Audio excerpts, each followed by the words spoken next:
Hello and welcome to another wonderful episode of Iron Port. Iron Port is proudly brought to you by Serene Insurance, World PLC, the Ghana Revenue Authority, Ghana Link Network Services Limited, Meridian Port Services Limited, and Phoenix Insurance. Our proud media partner is the Business and Financial Times. Iron Port is powered by the Ghana Port and Harbours Authority. Now, this week we are taking a look at strengthening emergency responses and also safety standards at sea in Ghana's maritime industry, and we had in the studios two industry players to have this particular discussion with. Let's take a listen. You know, every day thousands of fishers go to sea, not basically for business but also for survival. Absolutely. Then every plate of fish, there's a story of risk and bravery. The sea that fishers feed on, or the sea that feeds fishers, is the same sea that takes lives. Right. And when you realize that if a fisher is lost at sea, or a fisher dies through the work that he is doing, the family suffers, the community suffers, and various dependents, they also suffer. If you look at certain statistics or research, according to the Food and Agriculture Organization, it states that there are about 39 million fishers working globally. Right. 39 million fishers. The Lloyd's Register Foundation indicates that they have this World Risk Poll, which shows that about 73% of them have received no safety training out of these 39 million fishers who are working globally. Right. When you also look at the same FAO, they have a research which indicates that annually we have 32,000 fishers who die annually. That's huge. That's huge. Yeah. So averagely... That's globally, yeah. Yes, they're globally. So averagely we have, let's say, roughly 88 fishers who die daily. Daily. So maybe by the time that this show will be over, we are assuming that maybe one fisher they lost their life, but we pray it doesn't happen. Yeah. Through our engagement, we also realized that in 2023, Axim fishing community in Western region, in 2023, they experienced 12 fishing-related deaths. So the community experienced 12 deaths, yes, which resulted from their fishing expedition, and majority of them were out of drowning. Right. So there is this video on YouTube, All That Separates Us is Distance, which was funded by International Fund for Fishing Safety. Right. And our project had a beneficiary from Dick's Cove. So it featured 3 fishers. Right. One in Ghana from Dick's Cove, one in the UK, and one in Indonesia. This could, that's in the Axim area. Yeah, in the Western region, the Anta-West municipality. So when you listen, or when you watch and you listen to the stories of these 3 fishers, Ghana, Dick's Cove, UK, and Indonesia, when you listen to the fishers, they interview the family, the women and the children, and also the fishing expedition, the experiences in terms of safety and even the fishing practices, you realize that indeed, all that separates these fishers is distance. Right. The issues are the same. When you come to the small-scale fishery sector, that is artisanal fishery sector, there are critical safety concerns, safety and well-being concerns. Yes. One is poor safety culture. It doesn't only rely on it doesn't pertain to the artisanal fishery sector. It cuts across. In Ghana here, it cuts across. Yes. Assuming that whilst we are having this show, and we heard that maybe there's a fuel tanker which has overturned. Yeah. I'm sure by the time you finish breaking the news, myself and Simon and maybe a few of your cameramen will be there at the scene. Yeah. We may not even know where we'll get the gallons to siphon for fuel. Gallons and buckets, yeah. Yes, that is the reality on ground. So Whatever the poor safety culture, on, it happens before we think about safety. Yeah.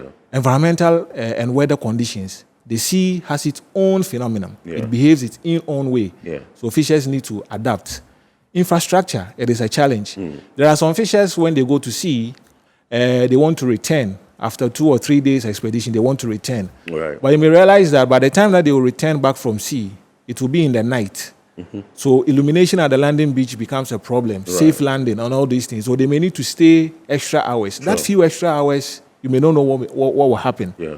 Regulatory and enforcement gaps, it is there. Economic pressure, once fishers gather their input, they find money, they set off, and they go to sea to fish, definitely they have to bring fish. Yeah. They have to bring something. They have to make for the money that they have injected into the business. So they are forced to do so many things at sea, put their safety at risk, illegal fishing, and all other stuff. Competition at sea or competition within the maritime space. The maritime space is not solely for fishers, or solely for fishing. There are other engagement, oil and gas, and other sort of trade happening at the maritime space. So competition of space is also one key factor, and also delay in response, and also rescue, which is one of the key critical concerns, that when fishers are in distress, the artisanal fishers are in distress, the response time and even the rescue time it's a challenge. I think we will delve deep when we get there. So we realize that these things culminated into us, Friends of the Nation and Pro-Sea Marine Education, to seek for support from the International Fund for Fishing Safety, thereby getting the project called the Marine Safe Net Ghana. It is the full name is Improving the Safety, Well-being and Sustainability of Ghana's Small-Scale Fisheries. Then we codename it Marine Safe Net. The marine environment, safety, net is network. The fishers will talk about themselves. They will network with others, other relevant agencies, regulators, so that we can all talk about safety and how we can improve it. Let me come to Simon. I just want to find out from you what your relationship with the SafeNet the Marine SafeNet Ghana project is. As fishers, I would say I'm now 33 years now, and I've been into this fishing job for almost 20 years. We were 13 when we started. Aside education by then. So we're a little bit okay with it. Go to school, you come, go to fishing, we blend the two. When talk of the safety issue, is very key. Because along the coastal belts, we were born, and that is what we inherited from our grandfathers and our fathers as of now. So that is the occupation that we all do. So the main solely aim is to what to get to feed the family or help the family keep on moving around the coastal stress. But we didn't take safety serious. Gone are the days, I was told that they have some flags that when the sea is going to be rough or is dangerous, they used to mount it at the landing site. But I didn't see one with my eye before. I didn't see it before.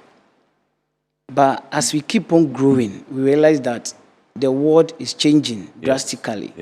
So technologies are advancing.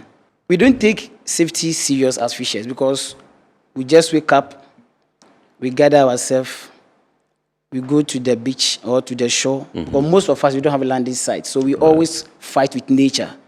Because we slash with the waves as we were going on fishing expedition. We didn't care about our safety. As I didn't have life jackets because we believe in our swimming.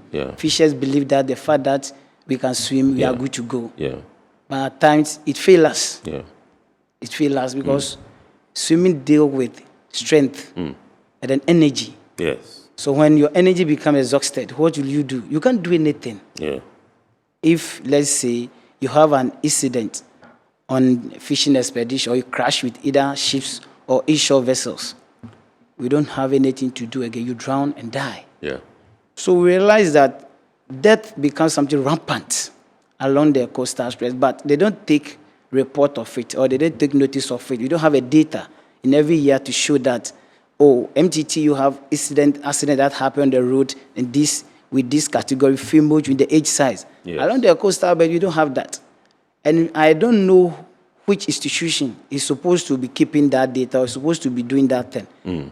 And today, by the end, either from you or from Uncle Philip, we'll get to know which institution is supposed to be doing that.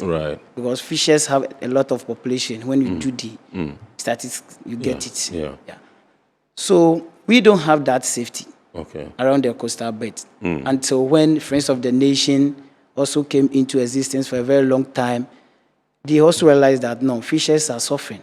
We need to do something. Because they understand that fishers are not all that illiterate as people used to know previously. When they call for meeting, as I was here now, when I attend meeting and I'm talking, people think that I'm not a fisher. They don't get it until they come to the landing beach, they see you with the apparatus, the gadget before they understand what they're talking about. So we are facing a lot of challenges in terms of safety issue. So I will say thanks to Friends of the Nation that come into the aid of fishers as we begin to improve with education, sensitization about this kind of safety project that they are embarking on. Awesome. So I said I was going to come to you and find out. You said you have 10 for the pilot. Yes. Now, when you're done with the pilot, what next? How many are you trying to roll out for the whole of the country? Yes. So, in fact, we it's our wish that every canoe will get access to it, because if you take the 2022 canoe frame survey report by the Fisheries Commission, it indicates that there are over 12,000 fishing canoes. Right. That is an enumeration they did in 2022. Right. And averagely, or the same report stated that there are about over 110,000 fishermen. So which means that each canoe, there is about 10 or 8 people on board. Yes. So it is our plan that all canoes will be able to have this device. Right. Because just as he's saying, fishers have improved from using the traditional knowledge. Yes. They've added. Yes. They were reading the stars and the moon, Yeah. the temperature of the ocean. They dip their leg and they will predict what will happen. Absolutely. Now they added compass. Right. Now they've added handheld GPSs. Now there is innovative technology. So fishers are already within the space of technology. Just that the other safety precautionary measures, the equipment, just as you were saying, it was only the anchor. Yes. The anchor was the only safety gadget or equipment for both the canoe and the crew members on board. Yeah. So even though we want all canoes to have access to it, let's say over the 12,000 canoes, we are also admonishing them to, when they are going to sea, they should send sail. Yeah. If your anchor fails, there is sail, there is paddle, there is fire extinguisher. If there is fire on board, there is first aid. Because you realize that when at the landing beaches, when fishers go to sea for 2 to 3 days, now they don't go for just 1 day and they come back, 2 to 3 days. You see a canoe owner walking at the beach, if he has not heard from the canoe, asking other canoe owners, when you went to sea, did you see the other people, your people, did you see them at sea? Yeah. Because they've not returned. But with this innovative technology added to what they know, the crew members are assured or they are relieved that somebody is at home who knows where we are. In case of emergency, they can come to our aid. The canoe owner knows where the investment is, not only the canoe and the outboard motor and the nets and other resources, but the human lives. Yeah. The canoe owner knows where they are. All right. So, Simon, how soon are you and your team looking to getting these devices on your boats? Thank you. As I said earlier, with the safety issue, Yes. you don't need something to happen before you begin to blame yourself. Yes. The last time with the pricing, Yes. as Mr. Philip mentioned, Yes. people were not happy with the price, thinking that they should give it to them freely. Yeah. One, I would be happy if government got it and they share it freely, but we should ask ourselves, if you are able to buy an outboard motor, how much does it cost? Yeah. Maybe the handheld GPS device. If you are able to purchase GPS, how much does it cost? Yes. And then look at the investment, the whole property that you own, the net, the canoe itself you assemble. Yeah. It's more than almost, let me say, 300,000 Ghana cedis. Yeah. And then the price of the Alon device. Yeah, sure. So the initiation need to start from our end. Yes. Then we get other second partner to help you. Right. Eye on Port returns after this break. Good energy brings you quality choices with Goil Super XP. Available in many Goil stations nationwide. It is fortified with special additives that help your engine perform better and use less fuel. Branch into a Goil station today and energize your ride with Goil Super XP, compatible with most vehicles. Goil Super XP will feel ya, huh? Will be feel. Goil, good energy. Yeah, yeah, yeah. Electricity, then pay your taxes. Yeah. Our taxes, our future. Because you see, without our taxes, we wouldn't have good roads, good schools, better hospitals, street lights, and other very important social amenities. When we pay our taxes, we give our children free and quality education. Talga, my money too small. Why should I pay my tax? Look, small. Salifo, it doesn't matter how small or big your business or income is. You still have to pay your taxes. The little taxes from each and every one of us, when put together, could give your community clean water or that deprived school with tables and chairs. Please pay your taxes. It is your responsibility. It is your civic duty. It is the law. Welcome to today's edition of Serene Insurance Business News. We present to you Serena. You're right. You can complete an entire insurance process for the purchase of any motor and other insurance products, from onboarding to issuing a motor insurance sticker and policy certificate, all on WhatsApp in less than 10 minutes. Serena is simple to use and it prioritizes user ease and flexibility. You can either use voice notes or text to effortlessly issue your instant policy, cross-platform renewals, claims, and also process your payments through mobile money, Visa, and MasterCard. To engage Serena, just search for Serena Insurance on all social media handles and scan the Serena barcode or save her number 0500 517 114 and start chatting her on WhatsApp immediately. There you have it. Serena is not just a tool, it's an innovation by Serene Insurance designed to redefine how motor and travel insurance are accessed and managed. Speed, convenience, and reliability.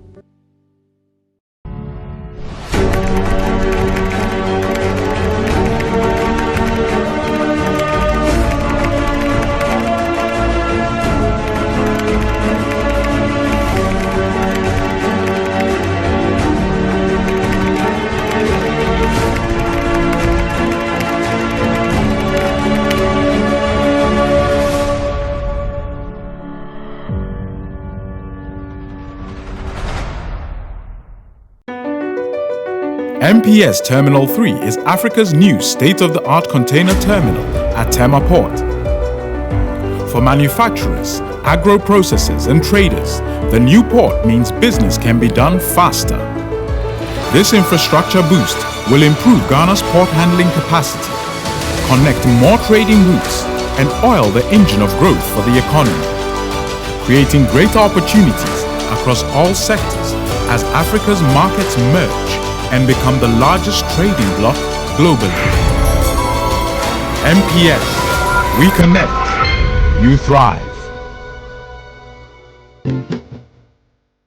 At Phoenix Insurance, we make the unpredictable predictable and the uncertain certain with our range of products, including motor insurance, fire insurance, engineering insurance, marine insurance, accident insurances, and all types of bonds. We have you covered. We also support you with risk management advice to enable you stay focused on your business. Take a policy with Phoenix Insurance today. We help you rise from adversity stronger and more secure. Contact us on 0302 246319 or 0302 246644 or any of our branches, agencies, and brokers spread across the nation. You can as well connect with us on our WhatsApp chatbot. Efiba is waiting to assist you. Make the future predictable with Phoenix Insurance. Phoenix Insurance, a delightful service experience delivered with wisdom. You welcome back from the break. You're still watching Eye on Port. Now, news and activities happening within the port and maritime industry next. The Ghana Ports and Harbours Authority has commissioned fire tender at the port of Takoradi to enhance emergency response and safety operations within the port. The commissioning was led by the Director General of the Ghana Ports and Harbours Authority, Major General Paul Seydou Tani-Kulonu, who described the acquisition as a significant milestone in the authority's ongoing commitment to strengthening safety infrastructure across its port. In this address, the Director General emphasized that boarded firefighting equipment supported by well-trained personnel is critical to effective emergency preparedness and response. He noted that the investment aligns with government vision of a 24-hour economy where uninterrupted port operations are essential to national development. The protection of cargo and property from fire hazards can never be overemphasized. Hence, this investment also aligns with government's vision for a 24-hour economy championed by His Excellency the President to operate the port efficiently around the clock with strong reliable safety systems that are essential to ensure safety. Enhanced emergency response capacity is therefore critical in sustaining uninterrupted port operations. He added that the new fire tender will significantly boost the operational capacity, responsiveness, and efficiency of the Fire and Safety Department in managing fire outbreaks and other emergencies. This fire appliance will significantly improve the capacity, capability, and response efficiency of the fire department in fighting fire, rescue, and other emergency interventions.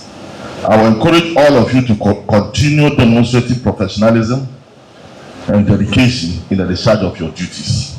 Your commitment is vital in safeguarding lives, property, and the environment. The Director of Port of Takoradi, Captain James Richmond Quason, expressed appreciation to management and the board of the Port Authority for the strategic investment. He noted that the quality of operational equipment directly impacts service delivery and commended leadership for prioritizing safety and efficiency. The Director General and then the board of GPHA have done Port of Takoradi a great honor by procuring this state-of-the-art equipment. We are a service delivery organization. We deliver service, and as such, when our equipment are smart, we deliver smart service. He further disclosed that the port is anticipating additional infrastructure, including marine dock vessels and advanced medical equipment, to further improve operational resilience. The addition of the modern fire tender is expected to reinforce safety standards and support the authority's broader goal of building a secure and efficient port environment.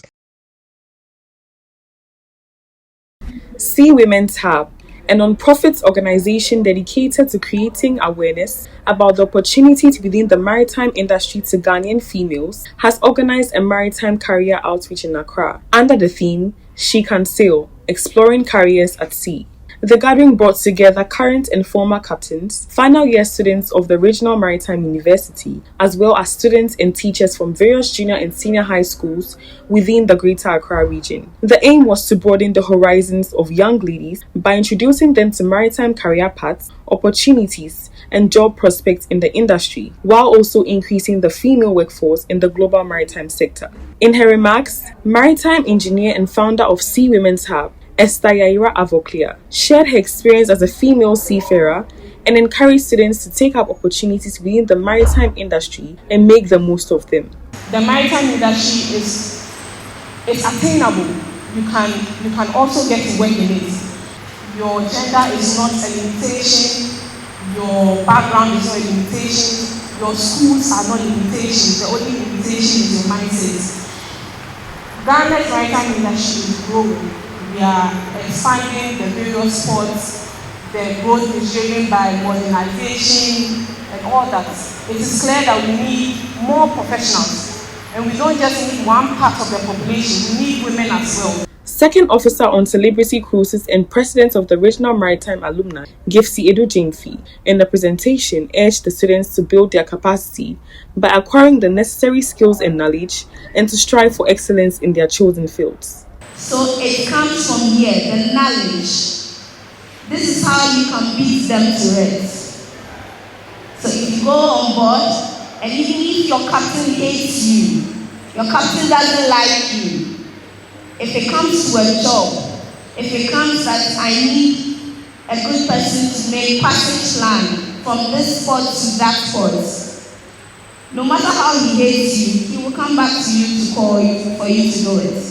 Because he trusts only you, because you are good at your job. So do not forget this. Study hard. Retired Captain and Maritime Safety and Security Consultant, Captain Georgina Jopab, charged young women to remain dedicated and passionate about the industry and to contribute meaningfully to shaping its future for the betterment of the country. You have to have the passion. Be educated enough to say that I want to do it. It is very interesting, especially for young ladies. These younger ladies here are opening doors for you. I want you to be able to enter into those doors of the maritime industry. And when you enter those doors, you make sure you are not the last. You make sure that the door is open wider for other people to come in. That's what they are doing now. In a solidarity message, officials from the Center for National Culture reaffirmed the institution's commitment to supporting and empowering the youth by providing them with the exposure needed to pursue diverse careers. We therefore commend the Sea Women's Hub, the Regional Maritime University, and the Ghana Education Service for partnering with us to make this important initiative possible. The Trades Union Congress, in collaboration with the Maritime and Dock Workers Union, has marked this year's International Women's Day with a regional celebration aimed at promoting gender equality and women's empowerment. The event, which was under the theme Rights, Justice, Action for All Women and Girls, the Role of Trade Unions, brought together stakeholders from the labour front, gender advocacy groups and the maritime sector to reflect on progress made and the work still ahead. Speaking in an interview, Administrator of the GPHA Hospital, Dr. Helen Na Lamletete, explained that the theme highlights the importance of ensuring equal access to opportunities such as education and healthcare, strengthening legal frameworks to support women, and most importantly, taking deliberate action to bridge existing inequalities. We are calling on other women to help other women as well, to empower women so that we will be able to utilize the opportunities that are available for us. This is a call for advocacy, that when women's rights are being abused, when women opportunities are not available for them, there should be voices that are speaking for us. It's a call for action. The Western Regional Director of the Department of Gender, Maribel Akwakun Okain, urged women to support one another and invest in the development of younger women. Today, we are all saying that we shouldn't be each other's enemy, but rather support each other, help develop ourselves. And those of us in leadership position, I know TUSU has a lot of mechanisms to address these issues I'm mentioning, but then we can also mentor the younger ones. The first Vice Chairperson of the Maritime and Dock Workers Union called on policymakers to prioritize women's inclusion in decision-making processes. We also want to say that as policymakers, they should continue to advocate, mobilize, and use our collective voices to push policies to defend women. We will hold them accountable through peaceful protests, petitions, and engagements. The event ended with a renewed call for collective action to ensure that women and girls are empowered to contribute meaningfully to national development.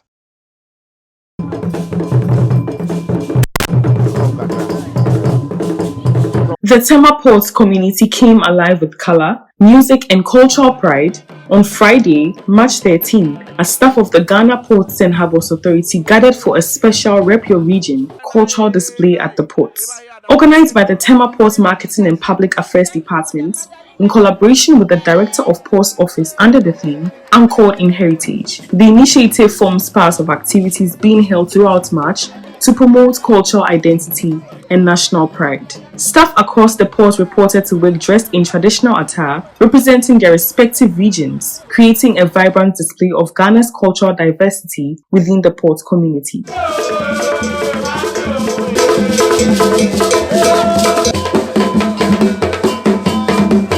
As part of the celebration, a select group of staff accompanied management to key operational departments where they performed traditional recitals, singing, and dancing. The cultural tour also provided an opportunity for management to interact with staff and highlights the importance of unity and shared heritage within the workplace. This symbolic kind of program would be a learning curve for all of us, that we should continue to be together, we should continue to maintain the peace, we should continue to keep the unity.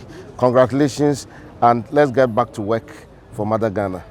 All our customers, all our stakeholders, all the people we work with, that the fishing harbour is ready in the month of our heritage to continue to do business, to continue to welcome them, to work with them, and to achieve higher goals for everybody. The activity brought together staff from different departments in a show of solidarity while celebrating the diverse cultural backgrounds that make up the Tema Ports workforce.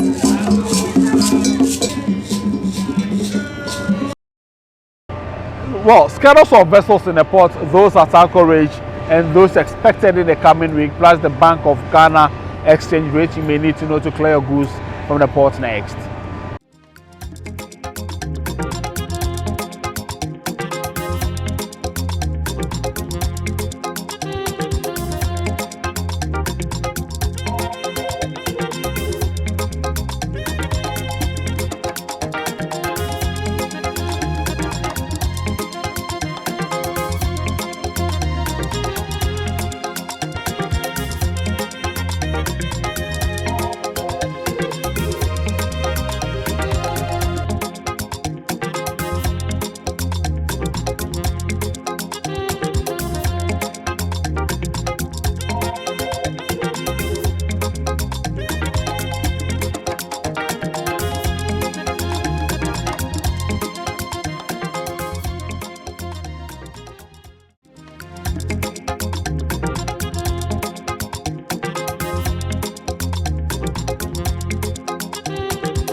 It's now time for the word or phrase of the day segment.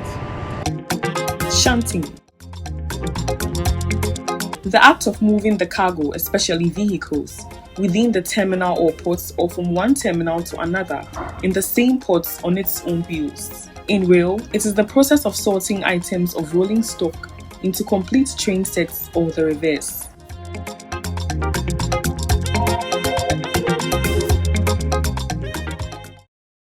Let's take a listen to some safety tips. Lifting operations. Loading and unloading at ports involves the use of a wide range of lifting equipment. This may include gantry cranes, slewing cranes, forklift trucks, or other similar machinery. Poorly planned lifting operations can lead to significant risks to people working in the area. Hence, suitable lifting equipment must be used to securely lift cargo. Also, competent persons must be engaged to plan the lifts.